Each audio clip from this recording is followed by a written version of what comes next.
Well, hello everyone. I hope you're doing well and that you've had a good week. Today we're going to be starting a new series called This or That, and it'll be taking place over the next 3 weeks or so.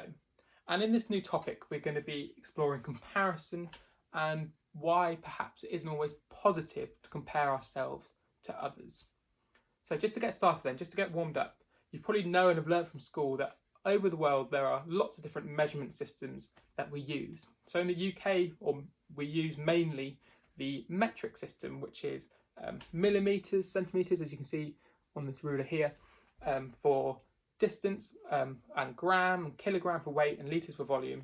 Whereas in the US, they use the imperial system, which is shown here, which is like inches, feet, miles for distance, for example. Or if you're an astrophysicist and you need to measure longer distances in space, you might use a light year or a parsec. But as we can see, as there's so many different ways and different systems of measurements, there is one standard of measurement that I suppose all us humans use, whether we realise it or not, and that is comparison. Now, what is comparison? I'll just give you a brief moment then, just to think of a definition for comparison. So what is comparison? Well, I suppose simply put, comparison is when we measure something about ourselves against something about someone else. So for example, we compare our this and we compare it against their that.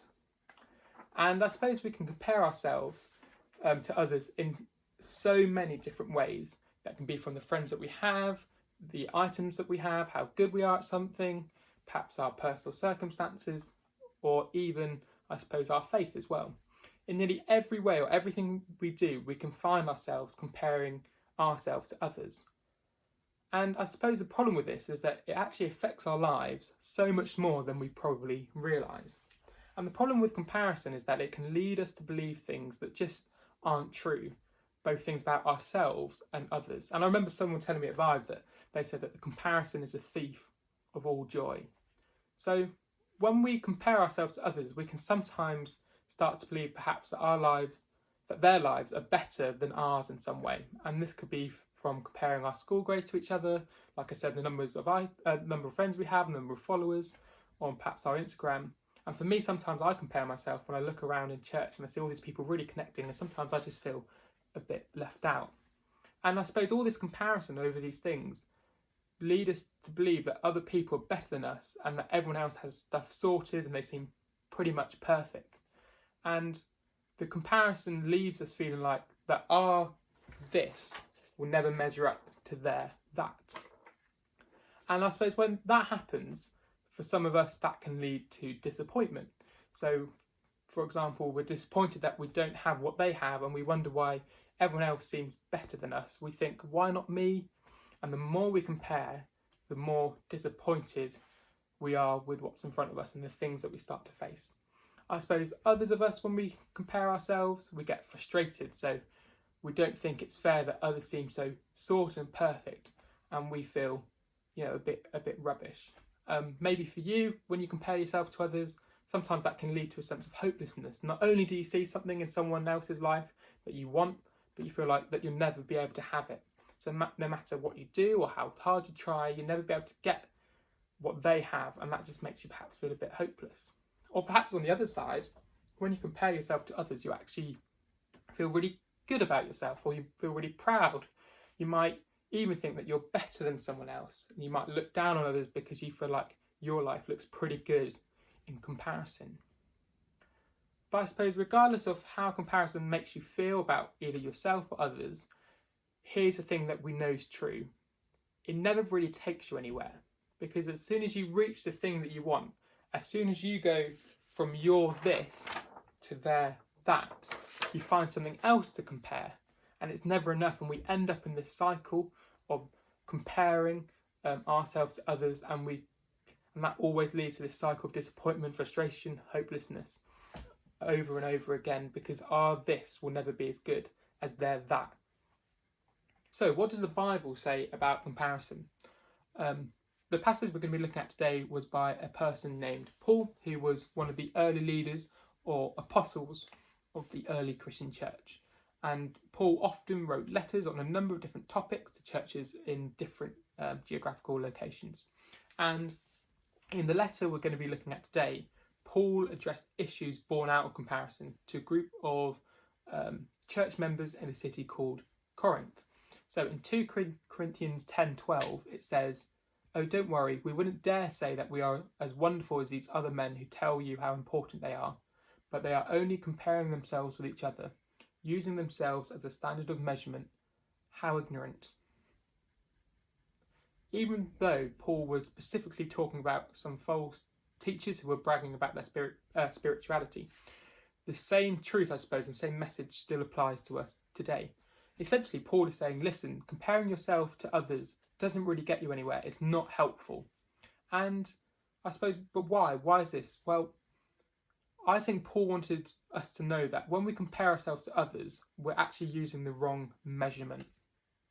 When we hold up our real life to someone's life, perhaps on social media, or when we compare the way our family looks to another person's, or what we own to what other people own, when we look at what we have in comparison to what someone else has, we will always end up on the losing end.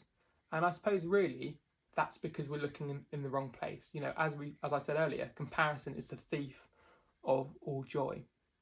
But why is this? Well, in the same letter, Paul also writes, when people commend themselves, so like compliment or praise themselves, it doesn't count for much. The important thing is for the Lord to commend them. It's not about how we measure up in comparison to other people. It's not about how our this compares to their that. Because as Paul says from that passage, that just doesn't matter much. But what does count is this, and this is really crucial, I suppose. It's how God sees us. That is our standard, the place we can look to see how we measure up. And the good news is, as well, is that God doesn't compare you to other people. And how do we know this? Well, we know through the life of Jesus. We can look at the way he treated people while he was here on earth as proof of how God sees us today. You know, Jesus didn't go around ranking people around him from best to worst. He didn't even compare one single person to himself. Instead, I suppose, he turned the whole system upside down, basing the way he sees all people on one thing and one thing only: God's love. See, God isn't using the people around you as some sort of measuring stick to determine your worth or value. Instead, he's simply looking at you through his eyes, and he's seeing your life through his love. Therefore then, since God does not compare ourselves to others, he just sees us through the context of his own perfect love. What can we do to stop comparing ourselves? Well, Proverbs 4:23 says, "Guard your heart above all else, for it determines the course of your life." Comparison, I suppose, therefore, starts in our hearts. It starts because something in us feels unhappy with the this in our lives when we see it compared to the that in someone else's. So if we want to avoid that feeling, then we have to stop it where it starts, as this proverb says, in our hearts. So I have come up with a list of 3 ways or strategies or things on how to do this. I suppose firstly, and this is really, really important, pay attention to your feelings. Try and notice the way your mood or outlook changes when you start to compare yourself to someone else. Do you feel disappointed, frustrated, angry, anxious, proud? Those feelings may be clues or indications that you're heading down that path of comparison, of that cycle, that negative cycle of comparison. They're a signal that you need to guard your heart. And I suppose secondly would be, what is fueling your need to compare yourself to others? What are you looking at, thinking about, or doing when you start to feel those things? What's fueling your negative feelings of comparison? Is it an insecurity? Is it a post on social media, a TV show you're watching, a circumstance in your life that you wish that was different? If it's something in your control, then you can take a step away from it. So if it's something on Instagram, close the app. If it's something on telly, you can turn it off. You know, take that step to guard your heart from the things that's causing you to compare. And I suppose if it's something that's not in your control, talk to someone else about it, no matter how big or small. You know, talking to others is always great. My mum always says a problem shared is a problem halved. If we can find out what is fueling our need to compare ourselves to others, we can then take those steps to stop ourselves from doing so. And I suppose lastly and thirdly, celebrate what you do have. Look at the way how God sees you. Instead of filling your heart with comparison, fill it with the acknowledgement of the things that you do have, the things that you're perhaps thankful for, the things that you like about yourself. You can even make a list. That's the way that God sees you. and hold on to that knowledge. Anytime you start to compare yourself to others, hold on to that truth, that knowledge, and remind yourself that God doesn't compare you to others and he sees you through his perfect love. So just to conclude then, comparing ourselves to others isn't useful and actually usually makes us feel hurt or feel bad. Comparison is the thief of all joy. We'll probably end up feeling worse about ourselves when we do compare, because that's just what happens with comparison. But when we do start to compare ourselves, we need to rest in the knowledge that God does not compare us to others. We need to remind ourselves that we were created in his image. We need to remember that he loves us, and this is how he sees us, through his love. If we can find out what is fueling our comparison, pay attention to our feelings, and celebrate what we do have, we can start to look at ourselves the way that God does, but through his perfect love. Have a great day.